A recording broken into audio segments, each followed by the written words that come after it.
Hello and welcome to Unit 5, Lecture E. We're going to talk about half-life and the uses for radioactivity.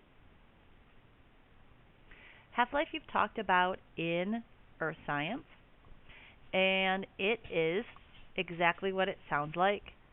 Half of the amount of a substance is left after how long? So how long does it take for 1/2 of the mass of a radioactive substance to decay? It is a constant. The half-life does not change. The amount of material changes, the half-life doesn't. So if we talk about phosphorus 32, phosphorus 32 on reference table N down here has a half-life of 14.28 days. 14.3, we'll round that to days. So at time 0, 0 half-life goes by,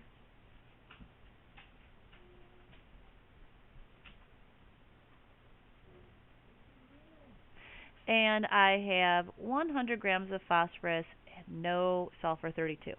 How do I know it's turning into sulfur 32? So if I have phosphorus 32, whose atomic number is, periodic table of phosphorus, 15, reference table N tells me that it emits beta radiation because it undergoes beta decay. And then 32 equals 0 plus 32, and 15 equals -1 plus 16, and element 16 right next to element 15 is S, which is sulfur. So that's how we know it's going to turn into sulfur 32. If I wait 14.3 days, 1 half-life has gone by, so I will have half of the 100. My mass is going to be 50 grams of phosphorus 32 and 50 grams of sulfur. If I wait 28.6 days, 2 half-lives have gone by. Now what I have is a half of a half. So I'm going to have half of this 50, or 25, which means I'll have 75 grams of sulfur. Notice I didn't, 2 half-lives went by, I didn't divide the 100 by 2. I had to divide the 100 by 2 twice. If we wait another 14.3 days, so we have 42.9 days and 3 half-lives, I now have a half of a half of a half, or 12.5 grams of phosphorus left, which gives me 87.5 grams of sulfur. Notice at 0 half-lives, I have the whole amount. I have 1 over 1. After 1 half-life, the fraction I have left is 1/2. After the second half-life, I have 1/2 of 1/2, or just 1/4.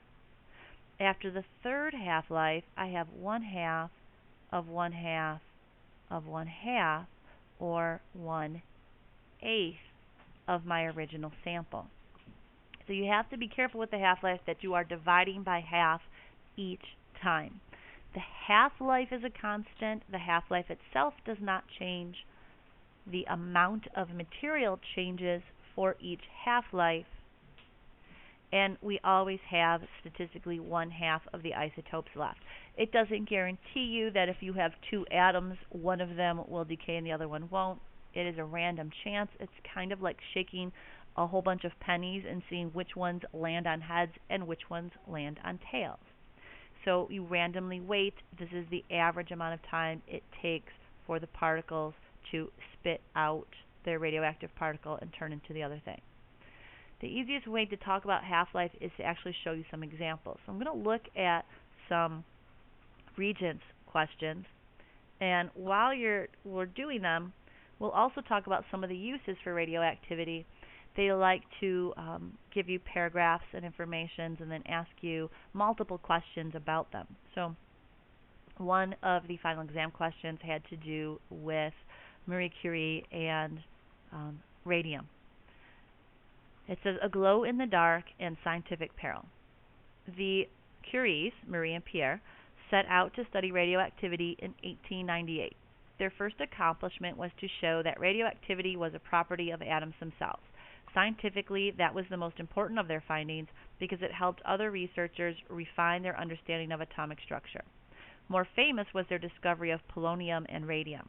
Radium was the most radioactive substance the Curies had encountered. Its radioactivity is due to the large size of the atom, which makes the nucleus unstable and prone to decay, usually to radon and then lead, by emitting particles and energy as it seeks a more stable configuration. Marie Curie struggled to purify radium for medical uses, including early radiation treatments for tumors. But radium's bluish glow caught people's fancy, and companies in the United States began mining it and selling it as a novelty for glow-in-the-dark light poles, for instance, and bogus cure-all patent medicines that actually killed people. What makes radium so dangerous is that it forms chemical bonds in the same way as calcium, and the body can mistake it for calcium and absorb it into the bones. Then it can bombard cells with radiation at close range, which may cause bone tumors or bone marrow damage that can give rise to anemia or leukemia. So radiation dangerous, a little history on the Curies. One of the questions that went along with this was, if a scientist purifies 1 gram of radium-226, how many years must pass before only 0.5 grams of the original radium-226 remains unchanged? They're assuming you understand that this is referring to half-life. And if you have 1 gram, how many half-lives does it take to get to 0.5 grams? So what you do is you would divide your amount by 2 until you get to the amount they're targeting. And you only have to do that once, so that means 1 half-life went by. Now you have to go to reference table N.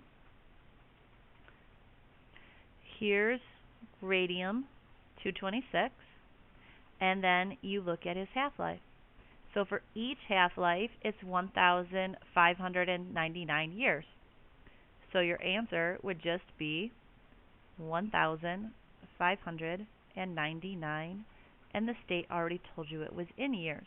So since that was the answer you got was in years, and their unit is years, we're probably right. Next question.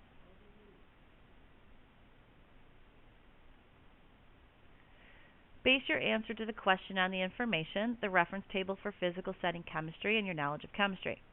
Radioactivity and radioactive isotopes have the potential for both benefiting and harming living organisms.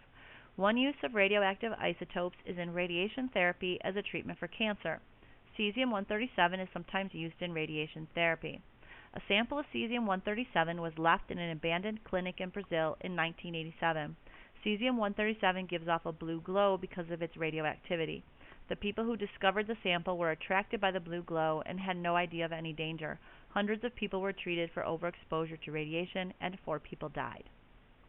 One of the questions that went with this paragraph says, if 12.5 grams of the original sample of cesium-137 remained after 90.6 years, what was the mass of the original sample? So our first step, if they're telling us a number of years that went by, and they're telling us which isotope it is, we should probably figure out how many half-lives went by. So we need reference table N to find the half-life of cesium-137. Here's cesium-137, and its half-life is 30.2 years.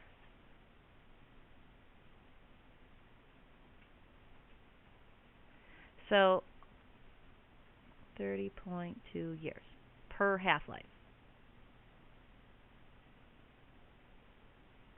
So if I take the number of years that went by, 90.6, and I divide it by the half-life, 30.2,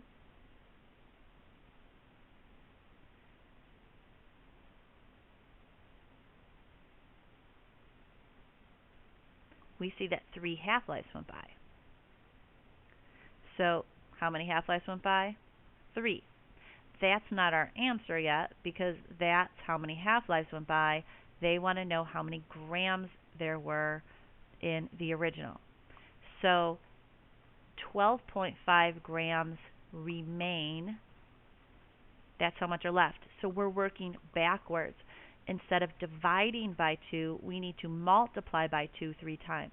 So we're going to take 12.5 and multiply that by 2. So that's going to give us 25. We're going to take 25 and multiply that by 2 again. So that's 50. And then we're going to take 50 and multiply it by 2 a third time and have 100. So there was originally 100 grams. You can double check your work by saying, well, if there's 100 grams, 1 half-life gives me 50, 2 half-lives gives me 25, 3 half-lives gives me 12.5. Yes, I did my work correctly. 100 grams must be the right answer. Notice that I didn't multiply by 3. I multiplied by 2, 1, 2, 3 times. Base your answer to the question on the information below. The radioisotopes carbon-14 and nitrogen-16 are present in living organisms. Carbon-14 is commonly used to date a once living organism. And one of the questions that went with this statement was, a sample of wood is found to contain 1/8 as much carbon-14 as is present in the wood of a living tree.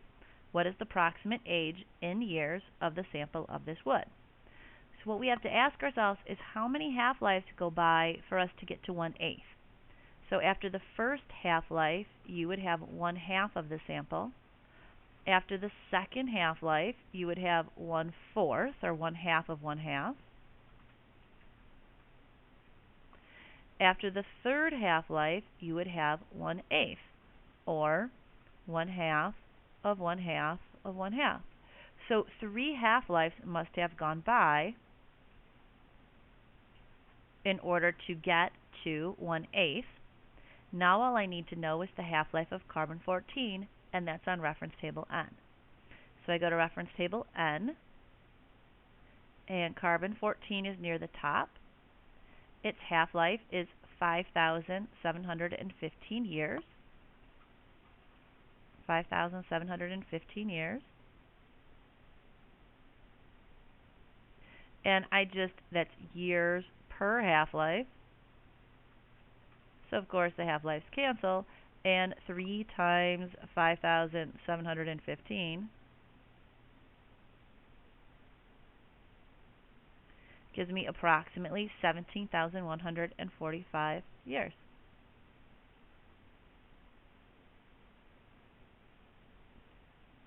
And the last example question. Base your answer to the question on the information below. Some radioisotopes used as tracers make it possible for doctors to see the images of internal body parts and observe their functions. The table below lists information about 3 radioisotopes and the body parts each isotope is used to study.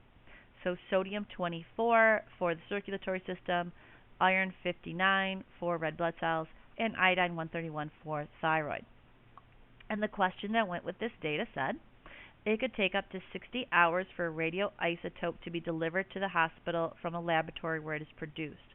What fraction of the original sample of sodium-24 remains unchanged after 60 hours? So we're looking at sodium-24, and our chart shows us the half-life. So there's the half-life of sodium-24, which is 15 hours. So if it's 15 hours per every half-life and 60 hours go by, our first step is to figure out how many half-lives that is. So 60 divided by 15 is going to be 4 half-lives.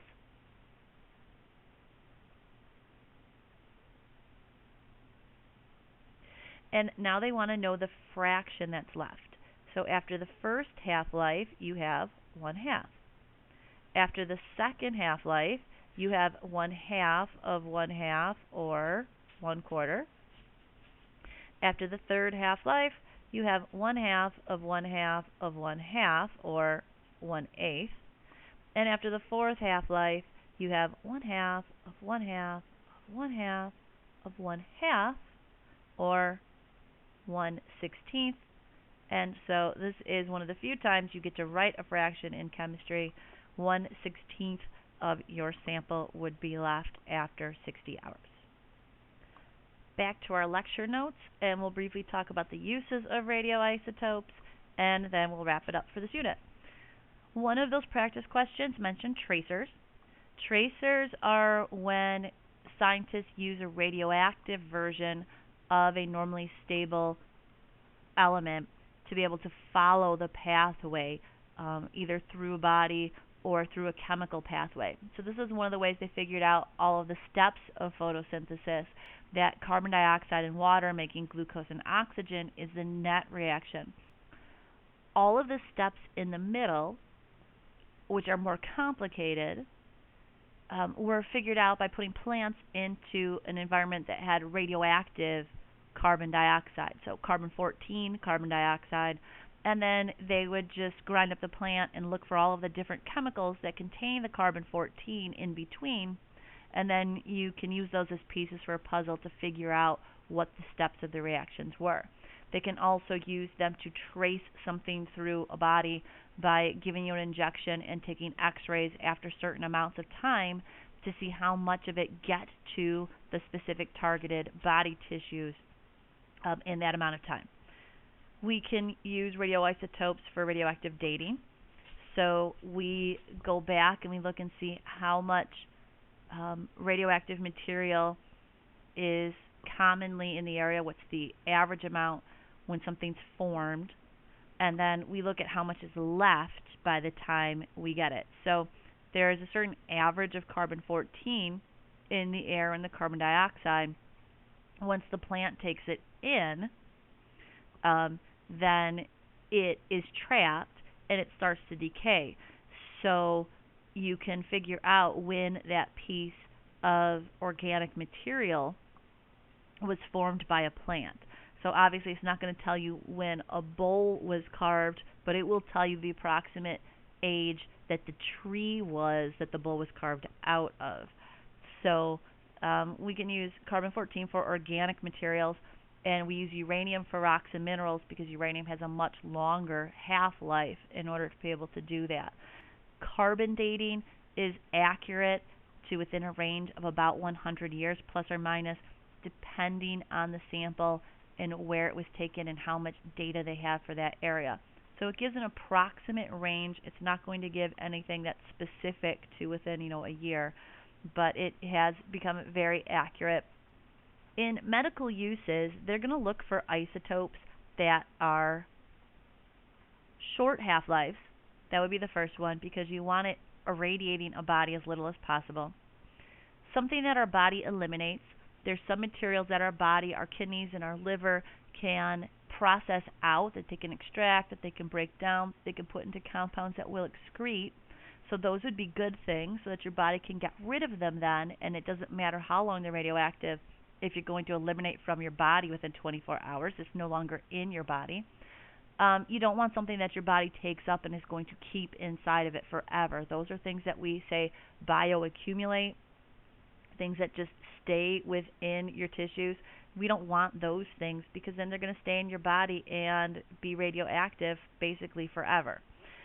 So things that eliminate quickly, things with short half-life, ones that the state wants you to, ones that the state wants you to memorize for their specific uses are cobalt-60 for cancer treatment and detection, iodine-131 for thyroid and thyroid disorders, and technetium-99 attaches to brain tumors.